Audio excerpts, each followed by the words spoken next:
കൊച്ചി പുറംകടലിൽ മുങ്ങിയ കപ്പലിൽ നിന്നുള്ള കണ്ടെയ്നറുകൾ കൊല്ലം ആലപ്പുഴ തീരങ്ങളിൽ അടിഞ്ഞു. കൊല്ലത്ത് 27 കണ്ടെയ്നറുകളും ആലപ്പുഴ തറയിൽക്കടവ് തീരത്ത് ഒരു കണ്ടെയ്നറുമാണ് അടിഞ്ഞത്.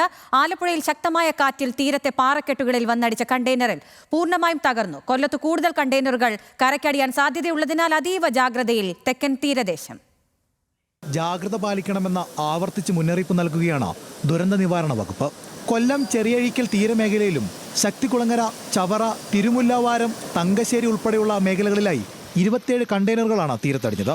ഇതിൽ 4 എണ്ണത്തിൽ വസ്ത്രങ്ങൾ, തേയില, മരുന്നുകൾ എന്നിവയാണ്. കൂടുതൽ കണ്ടെയ്നറുകൾ കടലിൽ ഒഴുകി നടക്കുന്ന സാഹചര്യമുള്ളതിനാൽ സുരക്ഷ മുൻകരുതി ജനങ്ങൾ ജാഗ്രത പാലിക്കാൻ ദുരന്ത നിവാരണ വിഭാഗം മുന്നറിയിപ്പ് നൽകുന്നുണ്ട്. श्री अखिलेश कुमार कमांडेंट के आदेश पर एक टीम अभी रीजनल रिस्पांस सेंटर तिरुनेलवेली से हम पहुंची है और दूसरा टीम अरकोणम से मार्च हुआ, वो पहुंच जाएगा. दूर ज्यादा होने के कारण थोड़ा देरी में पहुंचेगा. കണ്ടെയ്നറുകൾ നീക്കുന്നതിന് NDRF സംഘം ശക്തികുളങ്ങര തീരത്തെത്തി പരിശോധന നടത്തി.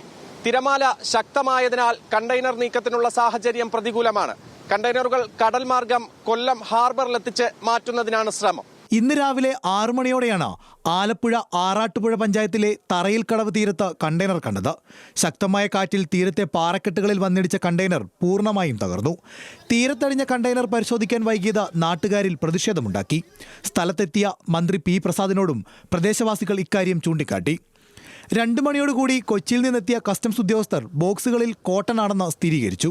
2 കണ്ടെയ്നറിൽ ഉണ്ടായിരുന്നത് കോട്ടനാണെന്നും കണ്ടെയ്നറും ചരക്കും തീരത്തു നിന്നും കൊല്ലത്തെ യാർഡിലേക്ക് മാറ്റുമെന്നും അറിയിച്ചു. സംസ്ഥാന സർക്കാരിന് ഇടപെടാൻ കഴിയുന്ന എല്ലാ ഇടപെടലുകളും ജില്ലാ ഭരണകൂടത്തിന്റെ മുൻകൈയിൽ തന്നെ നടപ്പിലാക്കാൻ വേണ്ടിയിട്ട് യോഗങ്ങൾ ചെയ്യുകയും ഞങ്ങളൊക്കെ തന്നെയും ജില്ല വിട്ടുപോകാതെ ഇതിന്റെ ഭാഗമായി നിന്നത് ഈ ഒരു കാര്യത്തിൽ തന്നെ. കായംകുളം DYSPയുടെ നേതൃത്വത്തിലുള്ള പോലീസ് സംഘവും ഫയർഫോഴ്സും റവന്യൂ ഉദ്യോഗസ്ഥരും സ്ഥലത്തെത്തി സുരക്ഷാ ക്രമീകരണങ്ങൾ ഒരുക്കി. ജില്ലാ കളക്ടർ സ്ഥലം സന്ദർശിച്ച് ആശങ്കപ്പെടേണ്ട സാഹചര്യമില്ലെന്ന് അറിയിച്ചു. കണ്ടെയ്നേഴ്സ് ഫ്ലോട്ടിങ്ങിലാണ്. അപ്പോൾ അതിൽ പല കണ്ടെയ്നേഴ്സും നമ്മുടെ ആലപ്പുഴ ജില്ലയുടെ തീരപ്രദേശത്ത് എത്തുന്ന പ്രതീക്ഷിച്ചത് ശക്തമായ തിരവുണ്ടായിട്ട് കണ്ടെയ്നർ പൊട്ടിയിരിയിലാണ് കിടക്കുന്നത്. നമ്മളെ സംബന്ധിച്ചുള്ള അടിയന്തരമായിട്ട് നമുക്ക് മെഡിക്കൽ ടീമിനെ ഉൾപ്പെടെയുള്ള പോലീസ് ടീമുകൾ ഉൾപ്പെടെയും അതിലിപ്പോൾ ജാഗ്രതാ നിർദ്ദേശം 200 മീറ്റർ മാറ്റി ആൾക്കാർ നിൽക്കുന്നതുള്ള ജാഗ്രതാ നിർദ്ദേശം കൊടുത്തിട്ടുണ്ട്. ഇതിന്റെ മെറ്റീരിയൽസ് എന്താണെന്നുള്ള പറ്റി ഐഡന്റിഫൈ ചെയ്തിരിക്കുന്നു. രാവിലെ 6 മണിയോടെ തീരത്തടിഞ്ഞ കണ്ടെയ്നർ പരിശോധിക്കാനായി കസ്റ്റംസ് സംഘം എത്തുന്നത് ഏകദേശം 7 മണിക്കൂറുകൾക്ക് ശേഷമാണ്. പരിശോധനയിൽ ബോക്സുകൾക്കുള്ളിൽ കോട്ടണാണെന്ന് സ്ഥിരീകരിക്കുകയും ചെയ്തു. ഇതോടെ മണിക്കൂറുകൾ നീണ്ടുനിന്ന ആശങ്കയ്ക്കാണ് തീരത്ത് വിരാമമായത്. കൊല്ലത്ത് തീരത്തടിഞ്ഞ കണ്ടെയ്നറുകൾ കസ്റ്റംസ് കണ്ടുകെട്ടുമെന്ന് കസ്റ്റംസ് സൂപ്രണ്ട് വിശാഖ വ്യക്തമാക്കി.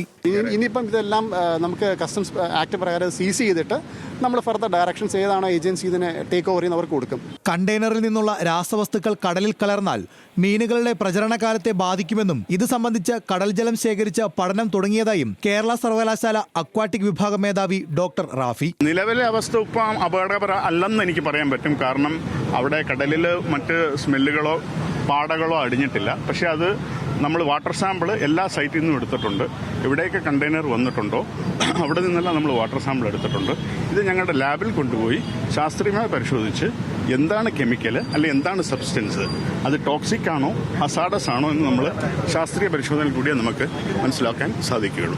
കണ്ടെയ്നറുകൾ കൈകാര്യം ചെയ്യാൻ വൈദഗ്ധ്യമുള്ള NDRFിലെ സംഘവും കൊല്ലത്തെത്തി.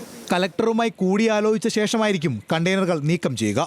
600-ലധികം കണ്ടെയ്നറുകളാണ് ലൈബീരിയൻ കപ്പലിൽ നിന്ന് അറബിക്കടലിലേക്ക് വീണത്. ഇതിൽ 13 കണ്ടെയ്നറുകളിൽ കാൽസ്യം കാർബണേറ്റ് ഉണ്ട്.